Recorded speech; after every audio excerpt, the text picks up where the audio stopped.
प्रवेदध्वनि ज्योतिषी मंगल ध्वनि साधु श्रीराम ध्वनि चंडी काव्य ध्वनि गुणातीत ध्वनि गांधार ताल ध्वनि रंभा नृत्य ध्वनि नरोहरि ध्वनि नारीश्च हलध्वनि एते ध्वनि गणा सुघोष सहितम पूर्वम स्तुते मंगलम। जय जगन्नाथ। मु ज्योतिर्विद चंद्रशेखर नायक मोर चैनल ज्योतिषर जातक को आपण मानकु मोर अंतरर गभीरतम प्रदेशरु स्वागत जनाऊछि। बंधुगण आमे जो शनि चलन 2025 विषय आलोचना करुचे आमे तीनोटी राशि विषय ऑलरेडी आलोचना करि सारलेनी। आज 4 नंबर राशि टिक जिबा जहाँकि कर्कट राशि। कर्कट राशि गोटे निर्माया राशि, सेवाकारी राशि। से माने बहुत सेवा करती किंतु प्रति बदल रे विशेष किसी आशा करि नथांती, जा फल रे तांको बेसी किसी मिली न थाए। किंतु से माने मन भितर बहुत उच्च कोटीर मनीष से माने हेइथांती, तांकर मन बहुत बड़ हेइथाए। कोनोसी लोक प्रति तांकर हिंसा भावना सेमति न थाए। से ले कर्कट राशि रो व्यक्ति विशेष। अच्छा ताले बंधुगण देखंतु, जदि आपणकर राशि देखंतु जदि आपणकर राशिटी यही जगार च बोली लेखा जाइछंती ताले आपण जानिबे एटा आपणक कथा ही कुआ होउची। आउ जदि एठी मझिरे 7/4 किंबा 8/4 किंबा 9/4 लेखा जाई थाए ताले आपण जानिबे ए जिनिसटी आपणक पाई ही कुआ जाउची। ताले कर्कट राशि तार अर्थ 7/4 पुनर्वसु नक्षत्र कर्कट राशि, 8/4 पुष्या नक्षत्र कर्कट राशि, 9/4 अश्लेषा नक्षत्र कर्कट राशि। ताले कर्कट राशि आपणकर हेइथिबो एया लेखा हेइथिबो, नहले ए पर्टिकुलर जगाटी च बोली लेखा जाइथिबो। आपण जानिबे आपणकर हला कर्कट राशि। ठीक अछि।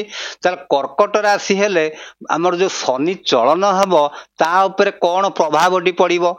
ताले बंधुगण देखंतु, कर्कट राशि हेले कोन हबो ना, आपणको वर्तमान शनि अछंती कुंभ राशि रे। 3/4/2025 तारीख रे से कोन करिवे, पळेई जिवे मीन राशि को। ताले मीन राशि हेले आपणको राशि ठारो आपण गणी जानतु 1 2 3 4 5 6 7 8 9। ताले नवम शनि आपणकर हेले। ताले नवम शनि टी मु आगुरु कहिछि 7 8 9 आकु कहंती शनि सप्ताह। शनि सप्ताह अर्थात कष्टदायक समयटी। किंतु बड़ भाग्यर कथाटीए आपणकर नवम शनि जेहेतु हेइछंती, एबे अष्टम शनि चालिछंती, नवम शनि हेबे 3/4/2025 रे। अष्टम शनि रे मुख्यतः आपणकर स्वास्थ्य अवस्थाटी विशेष ठीक नथिबो। अजता दुर्घटना कोउठी हे जाइथिबो, कोउठ आपण पड़ी जाइथिबे, गाड़ी मोटर रो हो कि कोउठ पड़ी जाइथिबे, किंबा आपणकर शरीर असुस्थ रहिथिबो, आपण किछि दिन डाक्तरखाना रे भी थिबे। से समयटी आपणकर सरी आसु अछि। नवम शनि जेतेबेले हेबे सेतेबेले आपणको मध्य अशुभ फल देबे, किंतु अशुभ फल खाली अष्टम शनि भलिया नुहे। अष्टम शनि रे आपण जतिकी कष्टटिए पाइछंती, नवम शनि आपण सेगुडा रिकवरी करि परिबे। द्वितीय कथा होची, मेन कथा आपण को मुख्य कोन करिवे, भ्रमण करई देबे। आउ बापांक सहित संपर्कटी भल रखिथिबे, नहले संपर्कटी बिगिड़ी जाई पारे। कौनसी जमीबाड़ी केस नहीं हो कि कौनसी केस को नहीं कि हो, आपणकर संपर्कटी बापांक सहित बिगिड़ी जाई पारे। तेणु आपण से जिनिस गुडी को सतर्क हेथिबे। अच्छा आउ गोटे कथा बंधुगण देखंतु, नवम शनि शनि सप्ताह लास्ट पाद, कहीं 7 नंबर रहिले 2.5 वर्ष, 8 नंबर रहिले 2.5 वर्ष, एबे 9 नंबर रे 2.5 वर्ष रहिबे। ता परे जाई आपणकर दशम शनि हेबे, मेष राशि की पळे आसिबे। ताहाले नवम घरे जदि शनि रहिले ताले मने रखंतु, आपणकर कर्कट राशि पाई ନବମ ଶନି ହେଲେ। ତାପରେ କର୍କଟ ରାଶିର ମାଲିକ ହଉଛନ୍ତି ଚନ୍ଦ୍ର। ଚନ୍ଦ୍ର ଶନିଙ୍କୁ ବହୁତ ଭୟ କରନ୍ତି, ଆଉ ଚନ୍ଦ୍ରଙ୍କୁ ଶନି ଶତ୍ରୁ ବୋଲି ଭାବନ୍ତି। କିନ୍ତୁ ଚନ୍ଦ୍ର ଶନିକି ଶତ୍ରୁ ଭାବନ୍ତି ନାହିଁ, କାହିଁକିନା ଚନ୍ଦ୍ରଙ୍କର କେହି ଶତ୍ରୁ ନଥାନ୍ତି। ଚନ୍ଦ୍ର ଖାଲି ଶନିଙ୍କୁ ଭୟ କରିଥାନ୍ତି। ତେଣୁ ଯେହେତୁ ଆପଣଙ୍କ ମନରେ ଅହେତୁକ ଭୟ ସୃଷ୍ଟି ହେବ, ଯୋଉ କାମଟି ଆପଣ କରିବା ପାଇଁ ଚାହୁଁଛନ୍ତି ଆପଣଙ୍କର କନଫିଡେନ୍ସ ଲେଭଲଟା କମିଯିବ। ତେଣୁ ସେଥିପାଇଁ ଆପଣ ଭୟଭୀତ ହେବାର କିଛି କାରଣ ନାହିଁ। ଆଚ୍ଛା, ଆଉ ଗୋଟିଏ କଥା ଦେଖନ୍ତୁ, ଯେହେତୁ ଶନି ଆପଣଙ୍କର ଭାଗ୍ୟ ଘରେ ରହିଲେ ନବମ ଘରେ, ନବମ ଘରଟିରେ ଆପଣଙ୍କର ଭାଗ୍ୟ ଆପଣଙ୍କୁ ବେଶୀ ସାଥ ଦବ ନାହିଁ। ଆପଣ ଯେତିକି ପରିଶ୍ରମ କରିବେ ସେତିକି ହିଁ ଫଳ ପାଇବେ, ବୋନସ କିଛି ମିଳିବନି ଆପଣଙ୍କୁ। ଆଚ୍ଛା, ତାପରେ ଆଉ ଗୋଟେ କଥା ଦେଖନ୍ତୁ, ଶନିଙ୍କର ମୁଁ କହିଛି 3 ନମ୍ବର ଦୃଷ୍ଟି, 7 ନମ୍ବର ଦୃଷ୍ଟି, 10 ନମ୍ବର ଦୃଷ୍ଟି। ତାହେଲେ ଶନି 3 ନମ୍ବର ଦୃଷ୍ଟିରେ କାହାକୁ ଦେଖୁଛନ୍ତି? 1, 2, 3 ଏଇ ଘରଟିକି ଦେଖୁଛନ୍ତି। ଆପଣଙ୍କ ରାଶି ହେଲା କର୍କଟ ରାଶି, ଏଇଠୁ ଆପଣ ଗଣି ଯାଆନ୍ତୁ 1, 2, 3, 4, 5, 6, 7, 8, 9, 10, 11। ଏଠି ହେଲା ଆପଣଙ୍କର 11 ନମ୍ବର ରାଶି। 11 ନମ୍ବର ଘର ଅର୍ଥ କଣ? ଆପଣଙ୍କର ଆୟର ଘରଟି, ଆପଣଙ୍କର ଇଚ୍ଛା ପୂର୍ତ୍ତିର ଘରଟି, ଆପଣଙ୍କର ବଡ ଭାଇଙ୍କର ଘର। ତାହେଲେ ଏଇମାନଙ୍କ ସାଙ୍ଗରେ ସମ୍ପର୍କଟି ଭଲ ରଖିଥିବେ। ବଡ ଭାଇଙ୍କ ସାଙ୍ଗରେ ସମ୍ପର୍କଟି ଯେମିତି କୌଣସି କାରଣକୁ ନେଇକରି ଅଯଥା ଝମେଲା ଝାଟି ହେଇଯାଇପାରେ। ଆଉ କଣ କରିବେ? ଆପଣଙ୍କର ଆୟଟି ଟିକେ କମିଯିବ। ଆପଣ ଯେତିକି ଆୟ କରୁଛନ୍ତି ସେ ଆୟଟି କମିଯିବ, ବ୍ୟୟ ଭାରଟା ବଢିଯିବ। ଆୟ ଯଦି ଆପଣ ଟଙ୍କାଟିଏ କରୁଛନ୍ତି, ବ୍ୟୟ ଆପଣଙ୍କର ଟଙ୍କେ 20 ପଇସା ହେଇଯିବ। ତାହେଲେ ସେଥିପ୍ରତି ଟିକେ ଯତ୍ନଶୀଳ ହେଇଥିବେ। ଆଉ ବନ୍ଧୁଗଣ, ଗୋଟିଏ ଜିନିଷ ମନେ ରଖିଥିବେ, ଆୟ ଘରଟିକି ଶନି ଦେଖୁଛନ୍ତି, କୌଣସି ଅସାଧୁ ଉପାୟରେ ଆୟ କରିବାକୁ ଚେଷ୍ଟା କରିବେ ନାହିଁ, ତା ଦଣ୍ଡ ପାଇବେ। ଆଚ୍ଛା, ତାପରେ ଆଉ କଣ ନା, ସପ୍ତମ ଦୃଷ୍ଟିରେ 1, 2, 3, 4, 5, 6, 7 ସପ୍ତମ ଦୃଷ୍ଟିରେ ସିଏ ଦେଖୁଛନ୍ତି କାହାକୁ? ଆପଣଙ୍କର 3 ନମ୍ବର ଘରଟିକୁ। 1, 2, 3 3 ନମ୍ବର ଘରର ଅର୍ଥ କଣ? ଆପଣଙ୍କର ପରିଶ୍ରମର ଘର, ଆପଣଙ୍କର ଛୋଟ ଭାଇ ଭଉଣୀ ମାନଙ୍କର ଘର, ଆପଣଙ୍କର ଛୋଟ ଛୋଟ ଯାତ୍ରାର ଘର, ଆପଣଙ୍କର ମେହନତର ଘର। ସେ ଆପଣଙ୍କୁ ବେଶୀ ମେହନତ କରେଇଦେବେ। ଯେତିକି ଯୋଉ ପରିଶ୍ରମଟା, ମନେକର ଆପଣ ଯୋଉ କାମଟାକୁ 2 ଦିନ କଲେ କରିପାରୁଥିଲେ, ଏବେ ସେଟାକୁ ଆପଣଙ୍କୁ 4 ଦିନ ଲାଗିବ। ଆଉ ଯେତିକି ପରିଶ୍ରମ କରୁଥିବେ ମନେ ମନେ ଭାବୁଥିବେ ଯେ ଯେତେ ହେଲେ ବି ଏଟା ହେଇପାରୁନି ଠିକ, ଏଇଭଳିଆ ମନ ଭିତରେ ଗୋଟେ ଅସନ୍ତୋଷ ଭାବନାଟିଏ ଆସୁଥିବ। କିନ୍ତୁ ଏତିକି ଶନି ପରିଶ୍ରମ କରେଇବାର ଅର୍ଥ ହଉଛି ଆପଣଙ୍କୁ ସ୍କିଲ ଶିଖେଇ ଦେବେ। ଆପଣ ଯିଏ ଯୋଉ ଡିପାର୍ଟମେଣ୍ଟରେ କାମ କରନ୍ତୁ କିଛି କଥା ନାହିଁ, ଆପଣ ସେ ଡିପାର୍ଟମେଣ୍ଟରେ କାମଟି ଭଲ କରି ଜାଣିଯିବେ। ଆଚ୍ଛା, ତାପରେ ଏଇ ଘରଟିକି ଦେଖୁଛନ୍ତି ଦଶମ ଦୃଷ୍ଟିରେ ଶନି। ଦଶମ ଦୃଷ୍ଟିରେ ଦେଖିଲେ ଏଇ ଘରଟି କଣ? 1, 2, 3, 4, 5, 6 ଷଷ୍ଠ ଘରଟି। ତାହେଲେ ଷଷ୍ଠ ଘର କଣ ନା, ଷଷ୍ଠ ଘର ହଉଛି ରୋଗ, ଋଣ ଆଉ ଶତ୍ରୁର ଘର।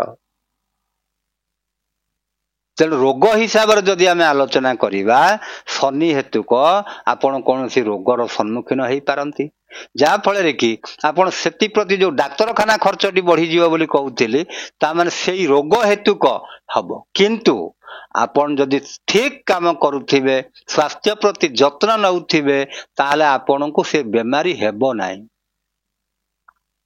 କାହିଁକିନା ଶନି ହଉଛନ୍ତି ନ୍ୟାୟାଧୀଶ।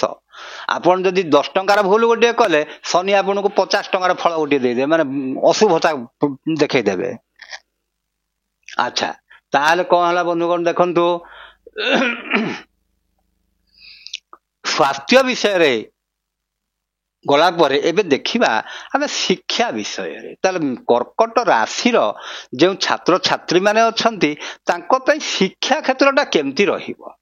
ବନ୍ଧୁଗଣ ଦେଖନ୍ତୁ, ଶିକ୍ଷା କ୍ଷେତ୍ରଟି କେମିତି ରହିବ ନା, ଶିକ୍ଷା କ୍ଷେତ୍ର କଥା ଯଦି ଆମେ ଆଲୋଚନା କରିବା, ତାହେଲେ ତୃତୀୟ ଘରଟି ହେଉଛି ପରିଶ୍ରମର ଘର। ତାହେଲେ ବିଦ୍ୟାର୍ଥୀ ମାନେ ପରିଶ୍ରମୀ ହେବେ, ବିଦ୍ୟାର୍ଥୀ ମାନେ ପରିଶ୍ରମୀ ହେଇଯିବେ, ଯାହା ଫଳରେ କି ସେ ଛୋଟିଆ କଥାଟିଏ, ଯାହାକି ଯିଏ ପରିଶ୍ରମ କରେ ତା ଫଳ ସିଏ ନିଶ୍ଚୟ ପାଏ। ଏଥିରେ କିଛି ଭାବିବାର ଅବକାଶ ନାହିଁ।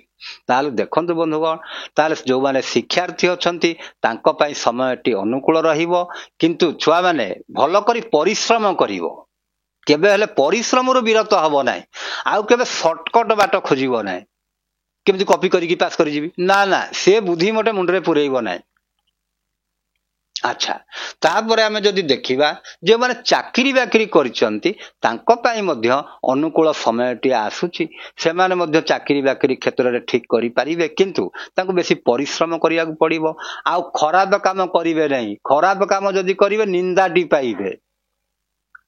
ଖରାପ କାର୍ଯ୍ୟ, ଖରାପ ମାନେ କିଛି ଗୋଟେ ବେଆଇନ କାମ ଆପଣ କରୁଛନ୍ତି, ତାହେଲେ ଆପଣ ଦଣ୍ଡିତ ହେବେ।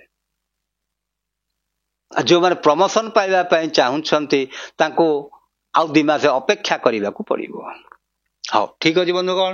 ତାପରେ ଦେଖନ୍ତୁ, ଯେଉଁମାନେ ଚାକିରି ବାକିରି ପାଇବା ପାଇଁ ଇଚ୍ଛୁକ ଯୁବକ ଯୁବତୀ ମାନେ, ସେମାନଙ୍କ ପାଇଁ ମଧ୍ୟ ସମୟଟିଏ ସେତେ ଅନୁକୂଳ ନହେଲେ ମଧ୍ୟ ଚାକିରି ବାକିରି ମଧ୍ୟ ହାସଲ କରିପାରିବେ, କିନ୍ତୁ ତା ପାଇଁ ଟିକେ ବହୁତ ପରିଶ୍ରମ କରିବାକୁ ପଡ଼ିବ। କିନ୍ତୁ ବନ୍ଧୁଗଣ, କାହାକୁ ଟଙ୍କା ପଇସା ଦେବେ ନାହିଁ। ଟଙ୍କା ପଇସା ଦେଲେ ଆପଣ ଠକେଇ ହେବାର ଚାନ୍ସଟା ବହୁତ ଅଛି। ଆଉ କାହାଠାରୁ ଲୋନ କରିବେ ନାହିଁ। ଯଦି ଲୋନ କରିବେ ତାହେଲେ ଆପଣଙ୍କୁ ସୁଝିବା ପାଇଁ ବଡ଼ କଷ୍ଟ ହେଇଯିବ। ଆଉ ଯେଉଁ ଗୃହିଣୀ ମାନେ ଅଛନ୍ତି, ମହିଳା ମାନେ, ଟିକେ ସ୍ୱାସ୍ଥ୍ୟ ପ୍ରତି ସଚେତନ ହେବେ, ନିଜର ସ୍ୱାସ୍ଥ୍ୟ ପାଇଁ, ଆଉ ନିଜର ସନ୍ତାନ ସନ୍ତତି ପ୍ରତି ଟିକେ ଭଲ କରି ଦୃଷ୍ଟି ଦେବେ। ଅଶୁଭ ସମୟ କିଛି ନାହିଁ, କିନ୍ତୁ ଏତିକି କ'ଣ ଯେ ଆପଣଙ୍କ କଥା ସେମାନେ ନ ମାନି ପାରନ୍ତି। ତା ଅର୍ଥ ଆପଣ ଯାହା ଆପଣଙ୍କ ଛୁଆକୁ କରେଇବା ପାଇଁ ଚାହୁଁଛନ୍ତି ସେ ସେଥିରେ ରାଜି ନ ହୋଇପାରେ, ଟିକେ କମ ହିସାବରେ ପରିଶ୍ରମ କରୁଥିବ। ତେଣୁ ସେଥିରେ ଆପଣ ବ୍ୟତିବ୍ୟସ୍ତ ନ ହେଇକରି ଆପଣ ଶନିଙ୍କର ପ୍ରତିକାର ଗୁଡ଼ିଏ କରିବେ। ଆଉ ଯଦି ଆପଣଙ୍କ ଜାତକ ପାଇଁ ଶନି ଉପକାରୀ ଗ୍ରହ ହେଇଥାନ୍ତି, ତାହେଲେ ନିଶ୍ଚିତ ଭାବରେ ଆପଣ ଯେତିକି ଖରାପ ଫଳ କଥାଟି କହୁଛି ତାଠାରୁ ଟିକେ କମ ପାଇବେ। ଆଉ ଯଦି କ୍ଷତିକାରକ ଗ୍ରହ ହେଇଥାନ୍ତି ଆପଣଙ୍କ ଜାତକ ପାଇଁ, ତାହେଲେ ଆପଣମାନଙ୍କ ପାଇଁ ଶନି, ନବମ ଶନି ଯେହେତୁ ହଉଛନ୍ତି, ରୋଗ ଠାରୁ ଆରମ୍ଭ କରି ଆପଣଙ୍କର ସମ୍ପର୍କ ଠାରୁ ଆରମ୍ଭ କରି, ଯେମିତି ମନେକର ଆପଣଙ୍କର ବନ୍ଧୁବାନ୍ଧବ ସମ୍ପର୍କ, ଏଇଭଳିଆ ଜିନିଷ ଗୁଡ଼ିକୁ ଆପଣ ଟିକେ ସଚେତନ ହେଇଥିବେ। ଆଉ ନିଜର ବାକ୍ୟଟିକୁ ଠିକ ରଖିଥିବେ। କଥାଟାକୁ ଯଦି ଠିକ ନ ରଖିଲେ ଆପଣ ଅସୁବିଧାରେ ବି ପଡିଯାଇ ପାରନ୍ତି। ଆଉ ଯଦି ଅଶୁଭ କାରକ ହେଇଥାନ୍ତି ଶନି, ତାହେଲେ ତାଙ୍କୁ ଦାନ କରିବେ। ଦାନ କାହାକୁ କରିବେ ମୁଁ ତ ପ୍ରଥମରେ କହିଦେଇଛି ଏପିସୋଡ 480ରେ। ଦାନ କରିବେ। ଆଉ କଣ କଣ ଜିନିଷ ସବୁ ଦାନ କରିବେ ସେଗୁଡ଼ିକ ମଧ୍ୟ କହିଦେଇଛି। ଆଉ ବେଶୀ ସମୟ ନଷ୍ଟ କରିବା ପାଇଁ ମୁଁ ଚାହେଁ ନା। ହଉ, ଏତିକିରେ ରହିଲି ବନ୍ଧୁଗଣ। ଜୟ ଜଗନ୍ନାଥ।